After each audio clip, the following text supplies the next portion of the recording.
The 2026 World Cup expands the playing field to a massive 48 teams. This layout demonstrates exactly how that expansion alters the tournament. By adding an entire new layer of knockout games, the traditional safety nets that powerhouses rely on to survive the group stages are stretched to the breaking point. The margin for error has effectively vanished. A single bad day no longer means a difficult draw. It means an immediate flight home for the world's biggest squads. Understanding this bracket requires categorizing these teams by the specific anatomy of their potential upsets, rather than following a standard group-by-group breakdown. Ultimately, surviving 2026 will be less about historical pedigree and more about navigating a tournament built for volatility. The first signs of trouble appear in Group E. Germany enters the tournament favored, but they carry a documented history of sluggish starts in their opening matches.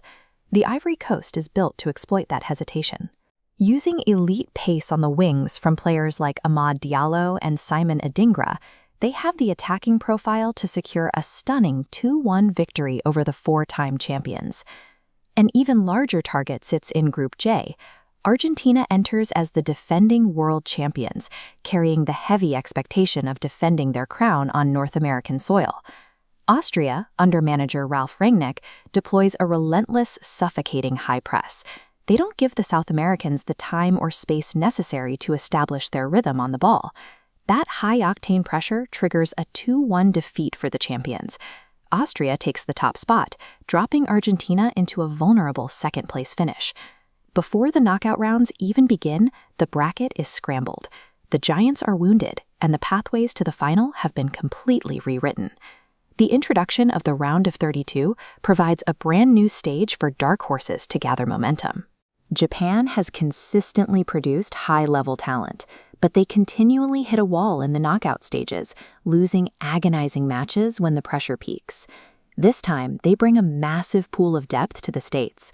By rotating fresh legs into the midfield, Japan outlasts both Canada and Morocco, finally pushing past their historic barrier to reach the quarterfinals.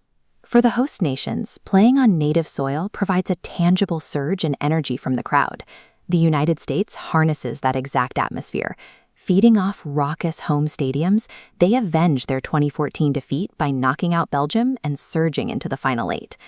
Deep rosters and raw, stadium-shaking momentum are proving more potent in this format than a reliance on individual superstars. Those early group stage failures created a deadly domino effect for the tournament favorites. Because Argentina finished second in their group, they lose their protected seeding. This forces an avoidable collision with a lethal Spanish squad as early as the round of 16. Spain's fluid midfield dissects the Argentine defense. The defending champions are eliminated far earlier than any bracket predicted. In the quarterfinals, England faces their own brutal reality check when they match up against Mexico. To play Mexico in a knockout match inside the Estadio Azteca is to face one of the most intimidating environments in football. The noise is constant, the altitude is draining, and the pressure is absolute. Mexico feeds off that suffocating energy, executing a high-intensity game plan that completely stifles the English attack and ends their tournament. The fallout in London is immediate. Following the elimination, Thomas Tuchel is unceremoniously sacked from his position as England manager. The combined weight of hostile environments and a chaotic bracket has turned the 2026 World Cup into a graveyard for the favorites. As the dust finally settles on a month of upsets, two survivors remain for the final: Spain and Brazil. Spain arrives as a tactically brilliant machine, driven almost entirely by the relentless energy of a youthful core. The engine of that Spanish run is Lamine Yamal, a teenage phenom slicing through veteran defenses with total disregard for their experience. Brazil stands on the opposite end of the spectrum. Their identity is built on pure attacking depth and veteran leadership.